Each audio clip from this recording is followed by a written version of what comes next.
ഇന്നെന്താ ദിവസം തിങ്കളാഴ്ച. അപ്പോ പണിയുണ്ട്. അതുകൊണ്ട് രാവിലെ 7 മണിക്ക് അലറടിച്ച് എണീച്ചു. എനിക്ക് രാവിലെ എണീച്ച് നല്ല മടിയുള്ള കാര്യമാണ് പല്ലേക്കാണ്. പല്ല് തേച്ചിനെങ്കിൽ ഫുഡ് തരില്ല എന്ന് പറഞ്ഞു ഉമ്മ. അതുകൊണ്ട് വേഗം പല്ലേച്ചു. നേരെ പോയി നമ്മുടെ സ്ഥിരം പരിപാടി 100 പുഷപ്പ് അടിച്ചാൽ തന്നെ ആ ഒരു മടി അങ്ങ് മാറി കിട്ടും. അതിനുശേഷം നമ്മൾ നമ്മുടെ പ്രോട്ടീൻ ഷേക്ക് എടുത്ത് അടിച്ച് നേരെ പുറത്തു പോയി നോക്കിയപ്പോൾ നല്ല മഴ. ക്ലൈമറ്റ് കണ്ടപ്പോ മസനഗുഡി വഴി ഊട്ടിക്ക് പോയാലോ എന്ന് വരെ ആലോചിച്ചു.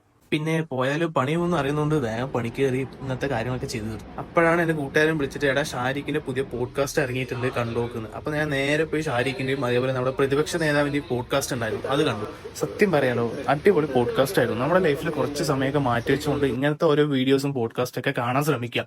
100% പൊളിറ്റിക്കൽ അല്ല, 100% ഇൻഫോർമേറ്റീവ് ആയിട്ടുള്ള ഒരു പോഡ്കാസ്റ്റ് ആയിരുന്നു അത്. അങ്ങനെ വൈകിട്ട് വർക്കൊക്കെ കഴിഞ്ഞ് പുറത്തിറങ്ങിയപ്പോൾ നല്ല ക്ലൈമറ്റ്. അപ്പോൾ പിന്നെ ഒന്നും ആലോചിച്ചില്ല, നേരെ പോയി കൊല്ലങ്കോട്. ലൈഫിൽ ഈ ഒരു സീസണിൽ ഒരിക്കലെങ്കിലും കൊല്ലങ്കോട് വിസിറ്റ് ചെയ്യാം. മഴ വന്നാൽ പിന്നെ ചായ മസ്റ്റ് ആണല്ലോ. അങ്ങനെ നേരെ പോയി കുംഭകോണം കോഫിന്നൊരു ചായ അടിച്ച് നേരെ വീട്ടിലോട്ട് പോയി. അപ്പോൾ ഓക്കെ, അടുത്ത വീഡിയോ.